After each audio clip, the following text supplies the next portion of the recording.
to announce our speaker for today is four-star General Stan McChrystal. Now, I was chatting with Stan backstage and telling him about the scale of Verkada and what we've done.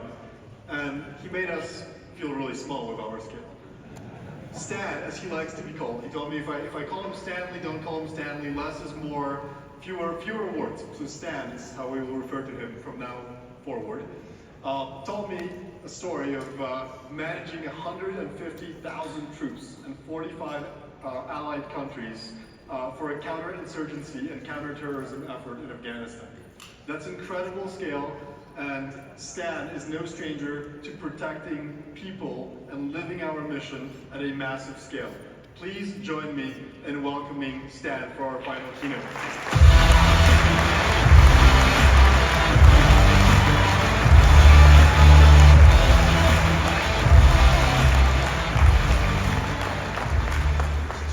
Once I start talking, you'll be disappointed. So, thanks for having me. And lest I forget, thanks for doing what you do. And you sometimes probably don't think about that, but you keep people safe. And that's what it's about. You take care of people. You let people do what they have to do in an environment of security. We're going to talk about some important things today. And we're going to talk about some difficult situations. You all have experienced difficult situations at work, in your earlier life, probably in your personal life. I have as well. And when you face those difficult situations, you have to figure out how to navigate them. Not long ago, I faced one. I was sitting right here. This is my living room. That's a chair where I read. I sit in that chair and I read and I mind my own business. And so I'm sitting in there doing what I do best. And suddenly a little person gets in my lap. And that little person crawls in my lap. Whenever she does, it's my oldest granddaughter, Emmy Lou, who lives next door to me. But I know she wants something. So she looks at me and she says, "Granddaddy, my sisters and I want ice cream. Can you make that happen?" And of course, I want to. I'm spring-loaded to run into the kitchen and start dipping, because who wouldn't want to give Emmy Lou, Elsie, and Daisy ice cream? I also know that if you don't give them what they want, they can be a little frightening. And I know by history that they love ice cream. So I'm going to run in there and give them ice cream, and then suddenly I remember something. I got 3 women I'm going to be really popular with. And I got 2 other women I got to think about. The first one is my wife of 47 years, Annie, and she doesn't like me to spoil the little girls. And I figure, ooh. And then the other is their mother, my daughter-in-law, who's also the COO of my company, and she technically could fire me. And so now I'm thinking, what do? You're on the horns of a dilemma. You can be popular with 3 and in trouble with 2. Well, you fall back on your experience. That's what we all do. So I fell back on some of mine. What would you do in the Pentagon, and some of you have this experience, if you get a very important, difficult decision? You would bravely stand up and make it and sign the paper, right? No, you wouldn't. You'd jink and jive and you'd avoid it. You'd be out of your office when it was time to make that decision. You'd pass it to your deputy to sign. Somebody else would go to the meeting. Now, people say that sounds ridiculous, but I've seen people make a whole career out of doing that. So I figured, I'll try it. So I looked at Emmy Lou and I said, "I would love to give you girls ice cream, but I think we need to go ask your grandmother." And then I turned my head in the other direction, figured, problem solved. This works really well. And then I felt 2 little hands on my cheeks, and she ratchets my head back to the front, and I'm looking in those brown eyes, and she says, "Granddaddy, I'm asking you." Man up. So there you go, difficult situations. We all run into them all the time. We also run into a situation when you ask this question. People in your organizations ask that question. You probably ask it several times a day. Why do we do it like this? If you've never asked it, you've never been to the Department of Motor Vehicles. Now, whenever you have a question like that, you have to have somebody to blame it on, right? So I'm going to offer a candidate that we can blame it on, and it's this guy. You may not recognize his face or his name, but Frederick Winslow Taylor has impacted everyone in this room in a big way. He has shaped how we run organizations, even to this day. For a long time, I didn't know much about him, even though I was practicing an awful lot of what he had taught.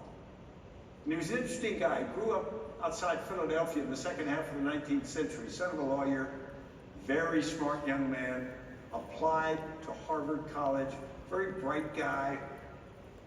But he had a little bit of eyesight problems, which gave him headaches, and he also had this burning desire to do something different, so he turned down Harvard.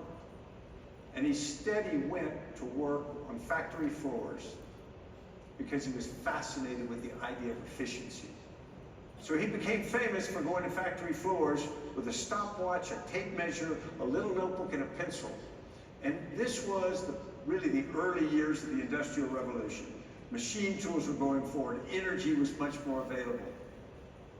But in factory floors, you would have 20 machines with operators doing the same task, but they all did it slightly differently. They did it the way they had learned to do that task. Almost tribal knowledge. And so what he did was he watched them, he measured. He watched how far they walked. He watched how long it took them to do each step. It's called reductionism. He broke everything down into component pieces, measured it, and then he determined that for everything that they did, there was in fact one best way to do it. And he captured that one best way. And then he mandated it across the factory. Now we say, all right, that would make a small improvement in efficiency. But the reality is, it was a huge improvement. It revolutionized efficiency. Without bringing new technology or new power sources, suddenly they were getting 4 and 5 times the output that they'd gotten before. Now, in many ways, he was hard on workers. He wasn't looking for a lot of initiative or thought from workers. He was looking to execute as directed. But he impacted how we do things to this day. And that impact started to be felt in the mass production of automobiles, consumer goods, armaments for the First and Second World War. And in reality, the way we design and run organizations is based upon his ideas. If you look at General Motors in the 1920s, what Al Sloan put together, this extraordinarily complicated organization diagram, it shows clear lines of communication and responsibility, and we still try to seek those today. There's another model we use. This is called the Kinefin model. And it argues that there are 4 states in which we operate: simple, complicated, complex, or chaotic. Now, if you think about simple, think of your great-grandparents. Maybe they made shoes or boots. They basically did them the same way through their entire careers. They got better with practice, but the reality is what they were trying to produce didn't change, the output didn't change, the materials they had didn't change, and the things they had to work with didn't change. Now we think back on those days nostalgically. We think, boy, it would be nice to live there. Simpler, but the reality is none of us ever have. Now the other end of the spectrum is chaotic. Chaotic is an environment in which things are changing so fast with so many variables, you can't predict what's happening. You can't even clearly analyze what happened. Now, we only experience that periodically, maybe during a natural disaster or at certain moments, but we flash into it and we typically move out of it again, unless you have teenage kids, in which case you live there. But let's focus on the 2 where we spend most of our time. Those are the states of complicated and complex. Now, for a long time, these words were used interchangeably. And then as we started to tighten down the definition, it became clear that they're actually very different. If you think of complicated, think of an internal combustion engine. Now, most Americans nowadays can't build one from scratch, and most can't repair one. But we know that when we turn the key or press a button, it does the same thing every time, because it's designed to do that. It's designed to be predictable. And we know that if we study it enough, we bring an expert in, we can master it, and we can go forward and operate effectively. Now, let's think of a complex environment that's different. And I'd invite you to think about the weather. Now, you say immediately, wait, Stan, we predict the weather every day. We actually don't. We predict the probability of the weather every day. We never know the weather until after the fact because there are too many variables, things change too fast to actually be able to accurately predict it. Which means with this impossibility of prediction, with too many things changing, we have to think about that state entirely differently. Now, most of us spend most of our time in a complicated environment now. Our organizations are set up for that, structured for it. Our culture is. We go into complex environments more often than we like. Financial crises, COVID-19, wars. Suddenly, for periods, we have to operate in a complex environment and think about how we and our organizations typically respond to that. We change the way we operate, we change the way we think. We tend to come back from muscle memory afterward. We're different. Now, how do we organize ourselves for these two environments? For a complex environment, as we described, as Frederick Winslow Taylor would have argued for, a good, stable organization with clear responsibilities. Someone at the top, people at the bottom.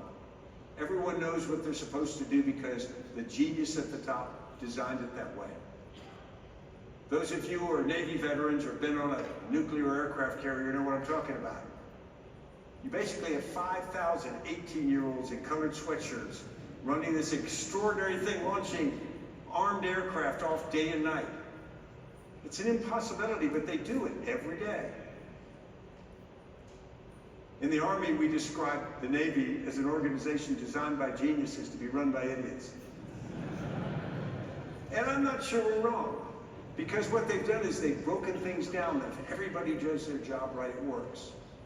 And most of us are in organizations, even this day, that really are tethered to this idea. The U.S. military, absolutely. But what about a complex environment? What's the right structure for that?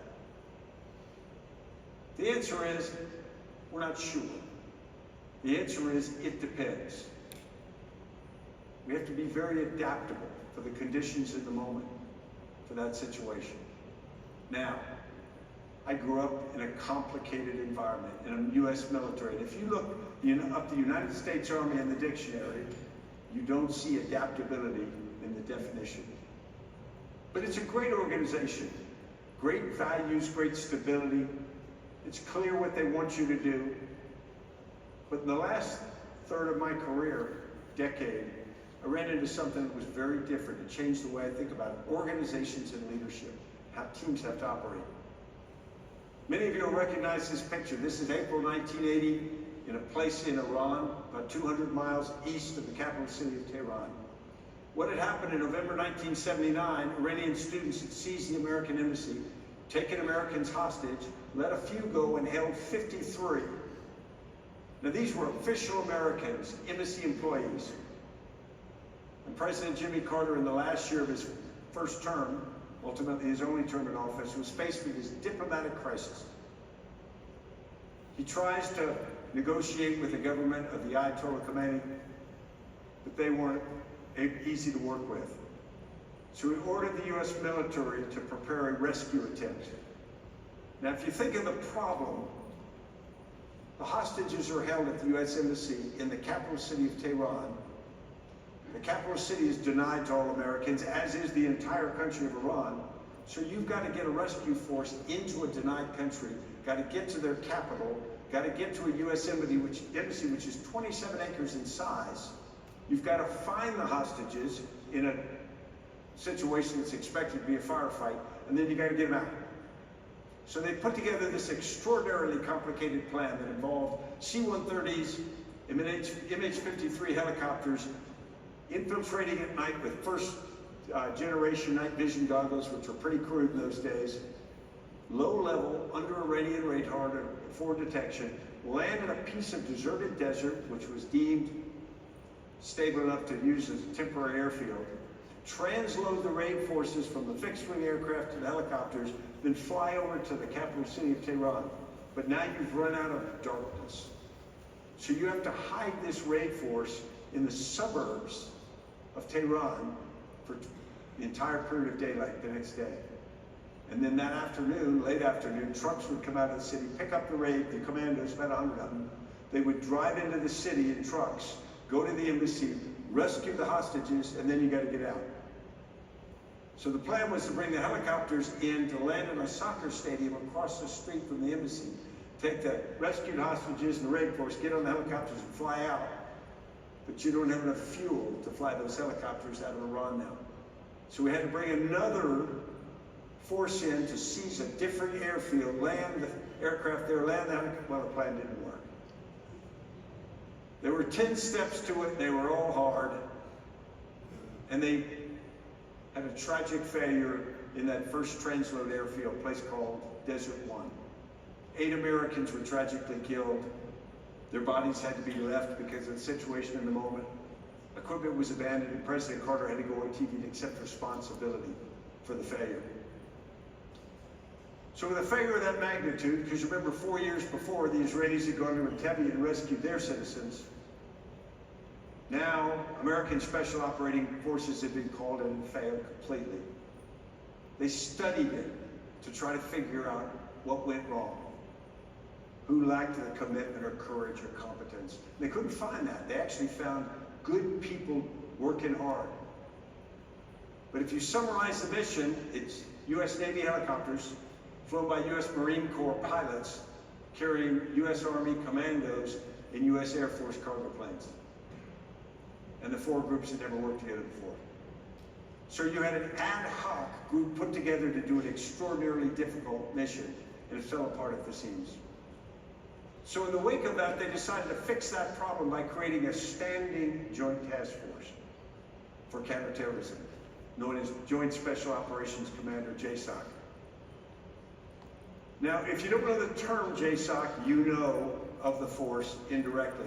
If you've ever seen the movie Black Hawk Down or Zero Dark 30 or Captain Phillips, any of those, or heard about missions like the killing of Osama bin Laden, Abu Musab, it's all JSOC.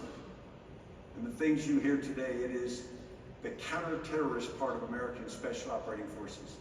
And when you think about it, don't think about your niece or nephew, son or daughter who enlisted at age 17 and you're worried because they're too young.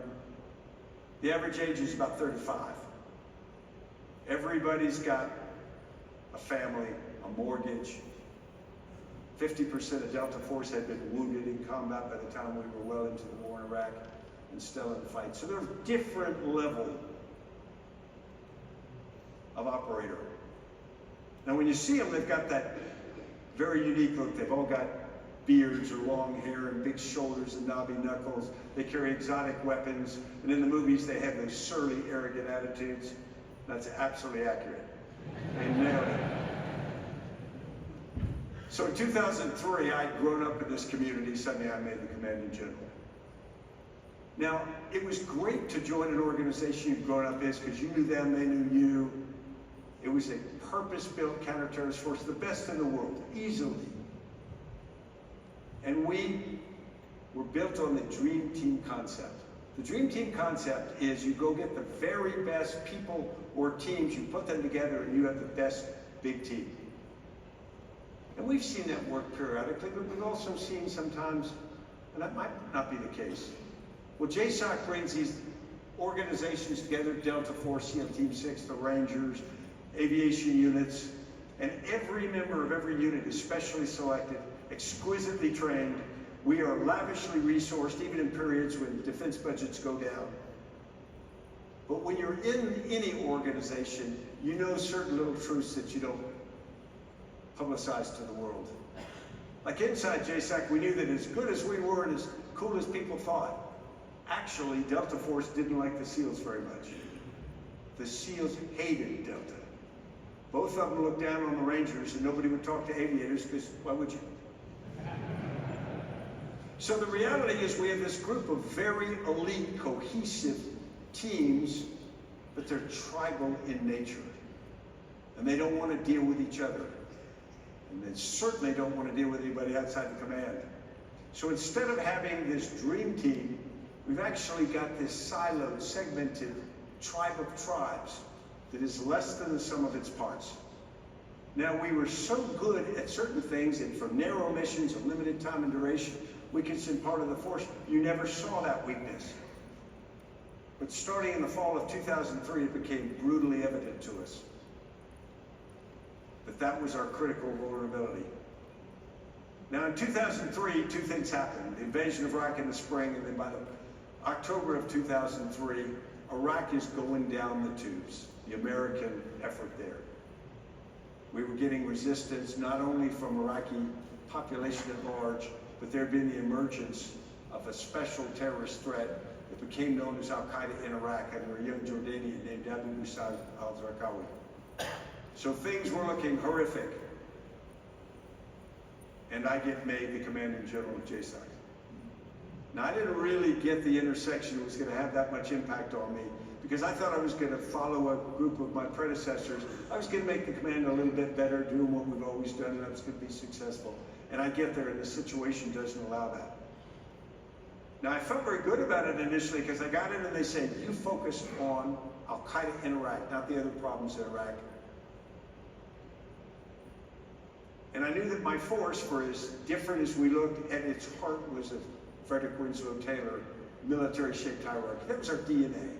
Stability, predictability. We were a very good one, but we were one. We followed the precepts of Taylor faithfully. Nobody in the command really knew who Taylor was. We had learned these secondhand. But we thought about the things. If we could get the right amount of scale, if we could control our forces effectively, if we could be efficient enough and we could develop enough expertise, we would beat our competitors. Now think about it, in any business or organization you've been in, some version of that is what we seek to do. It's always been what militaries do, large corporations do. And so we went on that idea, and I felt very good about it. I felt really good because I'd spent my life in counterterrorism. I'm leading a group of people who that's what we did. We were counterterrorist specialists, and suddenly we're told to go after a terrorist network. Perfect fit. So I tell the organization, we're going to go after Abu Musab al-Zarqawi, picture at the top, he always dressed in black. We used to refer to him as Johnny Cash. And then his terrorists below him. They were good, but we expected them to be like this. And you go, no, wait a minute, that looks like General Motors. That looks like the US government. Actually, every terrorist group in history to that point had looked like that. And it actually makes sense, because a small terrorist group starts as a startup with a strong founder, tight discipline, tight processes, because it needs to do that to survive in the very vulnerable years. Al-Qaeda, which was formed in 1988 in Pakistan by Osama bin Laden, was a pyramid-shaped hierarchy, and what's left of it still is. And so we expected Al-Qaeda in Iraq to be the same thing. Now, it emerged in 2003 as a brand new organization, but it used the moniker Al-Qaeda. And so we expected it would be a new version of that. So I told the organization, find it in all the noise that was Iraq, find the signal, we will find the critical nodes, we'll destroy those, and we'll win, because that's how counterterrorism is done. So we did. In the first weeks of my command, we leaned into it hard, but we couldn't find it. We kept thinking that this structure has to be there, the processes have to be there, because they couldn't function effectively if they didn't have it. But for weeks we couldn't find it, in great frustration, and yet they kept getting stronger, faster, and better. Finally, we come to the conclusion we couldn't find it because, in fact, it wasn't there. There was something different there. There was this thing which we really couldn't describe effectively. It was a group of associations. It constantly changed. When we realized that this was the reality, we said, well, they'll never be able to be effective because they won't be able to focus combat power. But the reality is they were every day. They would do an operation in Mosul, learn from it, and then apply those lessons the next day to an operation in Baghdad. We couldn't do that. And so we wonder, how are these guys doing this? They've got a completely different operating model than anything we've ever seen. At first we thought, well, maybe Abu Musab al-Zarqawi is that evil genius who comes up with a brand new idea and executes it brilliantly. We said, well, he's clever, he's not that clever. Then we said maybe they hired consultants who went on an offsite, which they may have done. But the reality is, too slow, we came to the realization that what was causing this is something that's in your pocket or purse right now. It's information technology. Al-Qaeda had been formed in 1988 when nobody had it. In 2003, every Iraqi and foreign fighter that came in had at least one cell phone and access to the internet. They didn't have a plan to use information technology. They all had the habit of using it, so they automatically used it in their terrorist roles. And it gave them a completely different DNA and way of operating. And for 2 years, it made them so different from us that they were beating us. This is the best counterterrorist force in the world I'm blessed to be a part of. And for 2 years, they are winning the fight because they are playing a different game, fighting a different war. No American military leader expects to be in that situation. Certainly I didn't.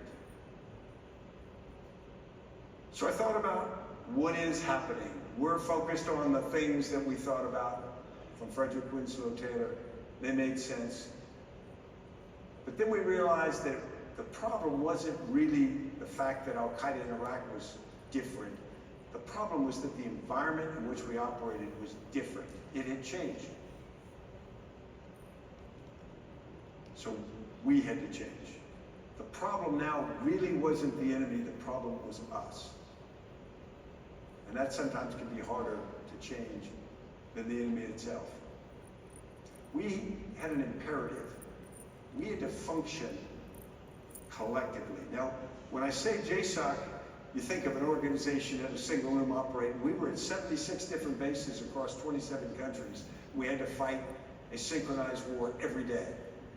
And synchronizing across that was something we'd never had to do before. We had to do that at the speed of war, which was now extraordinarily fast.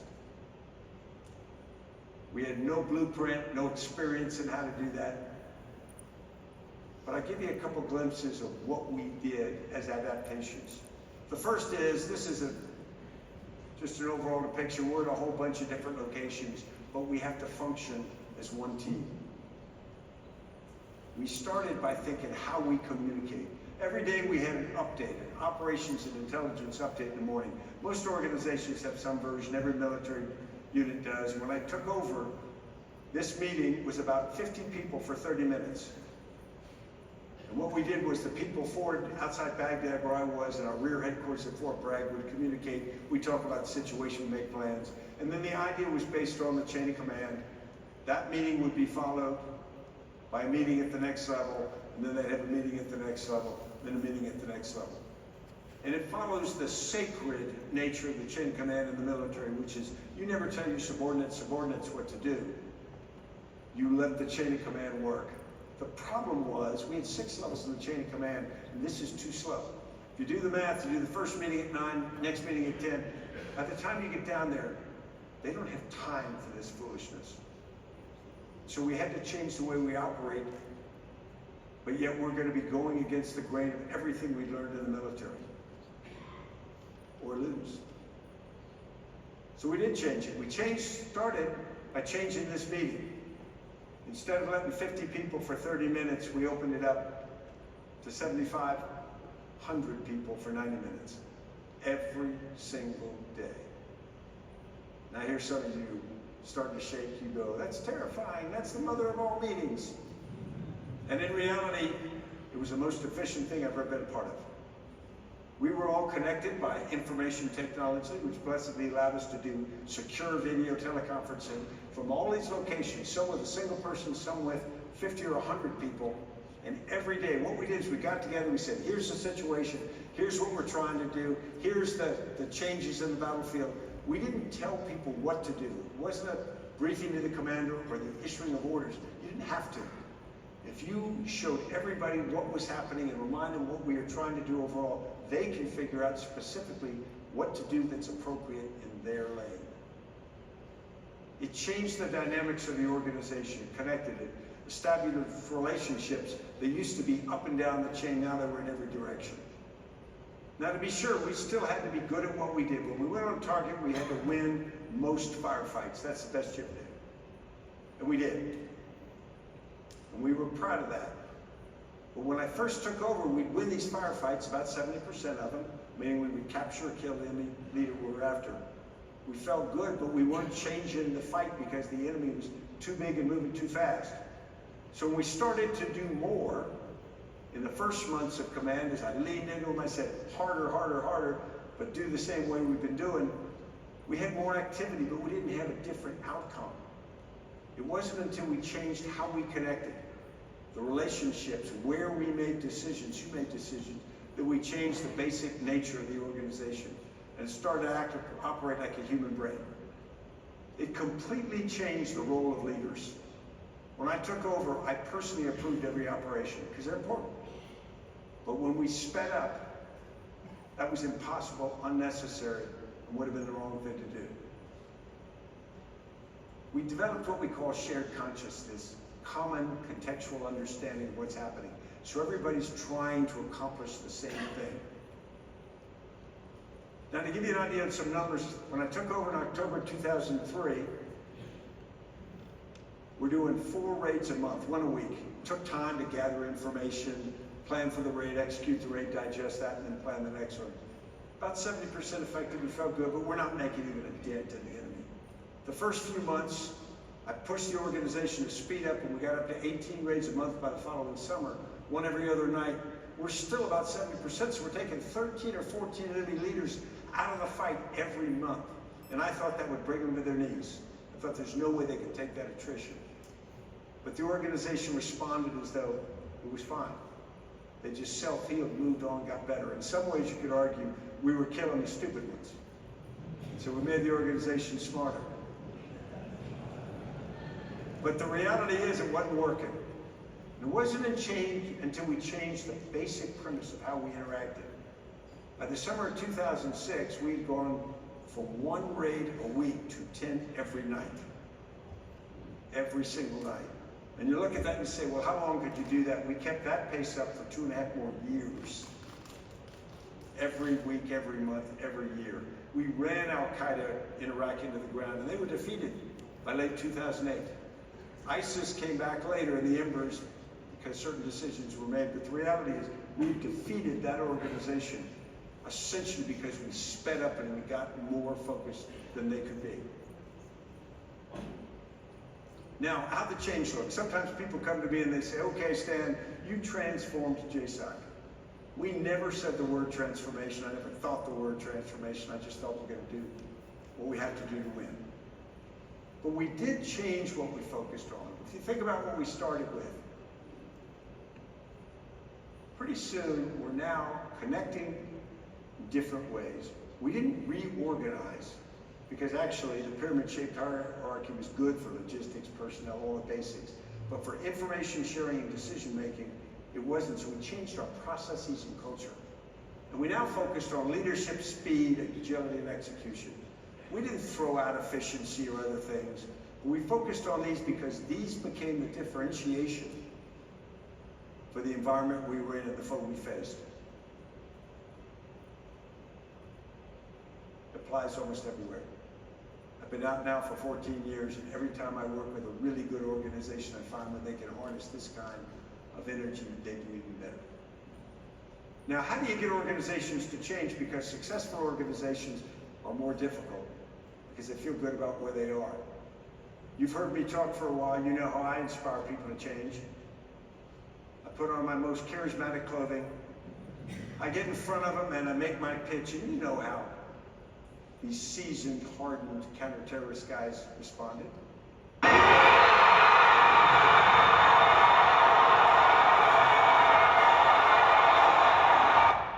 Okay, that might be an exaggeration. Actually, when I looked out at these guys I'd grown up with, this is what I saw. Lock shields, spears out. They go, General Stan, we love you, but we're not changing. And I started to hear some things that might sound familiar to you. One of the first was, it's working so far, why would we change? And I said, we're losing the war. Our operations are working, we're losing the war. Then you had some people say, well, what if it doesn't work? And I say, go back to point one, we're losing. You know, in combat, when the enemy shoots mortar fire or artillery at you, it takes them a little while to actually get onto your position. But when they finally do, you should move. Now that seems self-evident, doesn't it? But I don't know how many times you're in a situation like that and you say we should move and somebody says, wow, which way should we go? It doesn't matter. Everywhere is better than here. You can't steer anything until it's moving. You know, I never heard this one, but I knew they were thinking it. And at first I thought it's disloyal people aren't team players, but they're human. And we as leaders have got to remember, when we change things, we got to figure out how it impacts everybody. And finally, the most powerful is, okay, boss, what do you want me not to do when I do this new thing? And now we owe people priorities. If you give people 20 things you want them to do, you've given them a menu, not priorities. They'll do their best and choose what they think is the most important, but they won't all be the same. If you give them 2 things and then say, only do the other 18 if you've got the 2 done, then you've accepted responsibility for what's may not be accomplished. And that's what leaders do. Now, when you lead through change, you've really got to build on the idea of empowered execution. When I say empowered execution, it's not just decentralized authority. It's giving people the information and confidence to make decisions at their level. Because that's where things get won or lost. On the battlefield, in business. When you turn it on its side, in fact, it looks like an organization on the battlefield. Junior people front closest to the problem. So ultimately, they've got to solve it. Now, almost every organization that you are a part of enjoys this ethos, the idea that if you give somebody something to do, they'll do their best to execute the order. And that was true in the military, and it was just wonderful. But I found when I got very senior, and I'm up in Kabul, and I've got people in remote valleys and villages hundreds of miles away, that this brilliant strategy that me and my staff came up with and sent out there might not actually make sense on the ground where they are for the situation. So as you come to that grudging realization, we issued this order. We said, if the order that we give you is wrong, execute the order we should have given you. And how often does that prove right? And at first you say, whoa, you're putting a lot of responsibility on young people or people with less experience. But the reality is they're closer to the problem. If they know what you're trying to accomplish overall, they are best positioned to do it. Now, what we have to do after that is we have to back them up. They won't always get it right. They won't always win. Sometimes we make bad mistakes. But cumulatively, I found it comes out better than trying to centrally decide. Now, every once in a while, we lead through the unexpected, and I'm going to tell a personal story here, because sometimes they just sweep their legs out from under you. In 1994, I was commanding a parachute infantry battalion at the 82nd Airborne Division. Greatest job you could have, 600 paratroopers. I just loved it. I'm experienced enough to know my job. I'm young enough to be young and vigorous and just love it. And I've been leading these young people who had volunteered for this duty. They're willing to jump out of airplanes. They're willing to do difficult things on a daily basis, simply because the nation and I asked them to do that. You could put them through things that were grueling, and they kept a good attitude, and they just pushed hard. On a sunny Tuesday morning in March of 1994, my battalion was going out for a parachute jump, a practice jump, a daylight jump, an administrative jump, which was considered a good deal for people, because usually we jumped at night and involved tactical operations. But this was a good deal. So they went down to Pope Air Force Base, which is next to Fort Bragg, and they went through the preparation to load the aircraft and jump. And that means go through some pre-jump training, and then you load the aircraft and get ready to go. Well, above Fort Bragg and the airspace around, a freak accident occurred. An F-16 fighter ran into a C-130 cargo plane. When they crashed together, it was an air traffic issue. The C-130 was still flyable, so the pilot was able to come around and ultimately land the plane. The F-16 pilot made the conclusion that the plane was not flyable, so he ejected. The plane then crashed down on the Pope Air Force Base. When it crashed down on the air base, it struck a parked aircraft, a C-130, which was loaded with fuel. Fortunately, it was not full of paratroopers. But when it hit this, it creates this fireball and this wall of debris from the F-16 and from the C-141, and this tsunami of fire and debris sweeps the area where the paratroopers were preparing for the jump. There were 2 battalions there, parts of 2 battalions. My battalion and Lieutenant Colonel Lloyd Austin's battalion, current Secretary of Defense. In an instant, 21 of my paratroopers were killed. More than 40 were horrifically burned or suffered loss of extremities. It was a complete shock. Now, when something like this happens in war, you are mentally prepared. People go to war expecting this thing on a sunny Tuesday morning in Fort Bragg. You don't. I went down, I got to the airfield pretty soon after the accident. It was this chaos, although the medical organizations that supported did an extraordinarily good job. But you get a sense of just this devastation. At the Fort Bragg Hospital, all the local hospitals, Duke University, we sent people as far as San Antonio for burn treatment. Everybody fell in to try to help those who had still lived or were badly wounded. Now think of the demographic. Most of the paratroopers are very young. There were 18 and 19-year-old paratroopers who were badly burned, who had wives and kids, wives of the same age and kids. They weren't ready for this. Nobody was ready for this. Now the division responded extraordinarily. The division commander, we honored our fallen. I was allowed to take paratroopers in my battalion to every funeral around the country so that we could bury our own in hometowns and places around the country. And we did memorial service. For like their predecessors in 1942, they shared a bond which evaporated their differences. They were paratroopers, normally great. In adversity, they are magnificent. When I thought about it, and I wasn't prepared for that in the moment either, you have to figure out how you were going to respond to this. We were supposed to take Division Ready Force 1 responsibility 2 weeks after the accident, which meant we would be the first battalion in line to deploy, so the most ready to go. That means you got to be ready, and we had just lost 10% of the battalion. Division commander came down to me and said, "Can you still do it?" And I told him I thought not only we could do it, I thought we had to do it. I thought it was part of the healing process for the battalion. And I still believe that that was right. But I believe that what healed was nothing we did in the next weeks. It was things we'd done in the previous months and years before my command and during the months of the year I'd been in command. All the things that create relationships between soldiers, people that work together, people who share things. Sometimes families, that's where it is, because that's part of the resilience. Some of it's very important. Some of it can be a little bit silly.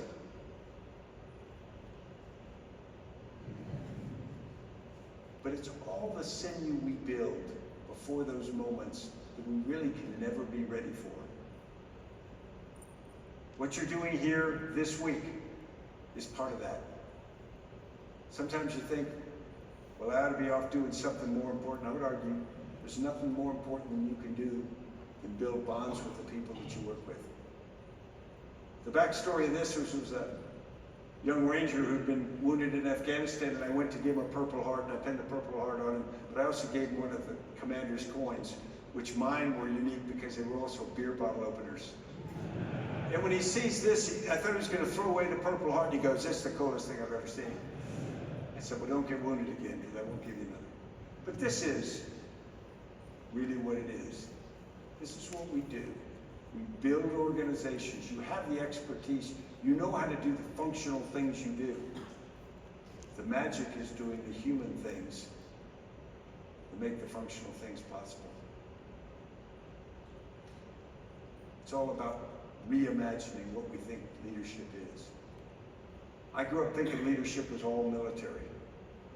And I thought you had to wear a uniform and have a horse. But over time I came to believe that leadership actually is more like this. And you say, what is that? That's gardening. And you say, what's a gardener got to do with leadership?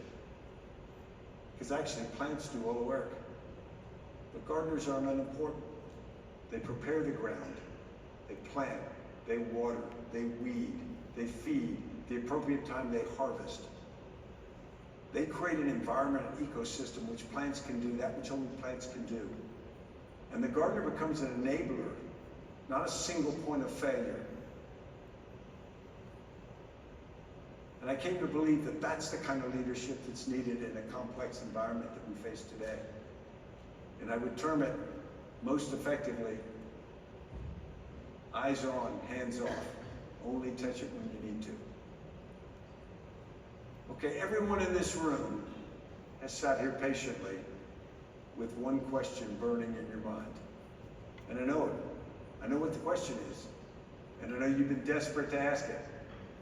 So I'll go on and pose it for you. But if you think about it, you know the answer. The answer is always. Thank you very much. It's been my honor.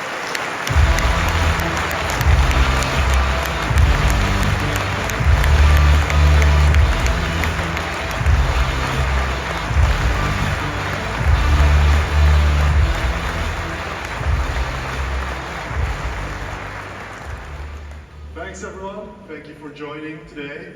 And yeah, we'll see you later tonight at our concert. We have more programming tomorrow. And hopefully we'll see you again next year at next Verkada One. Thanks.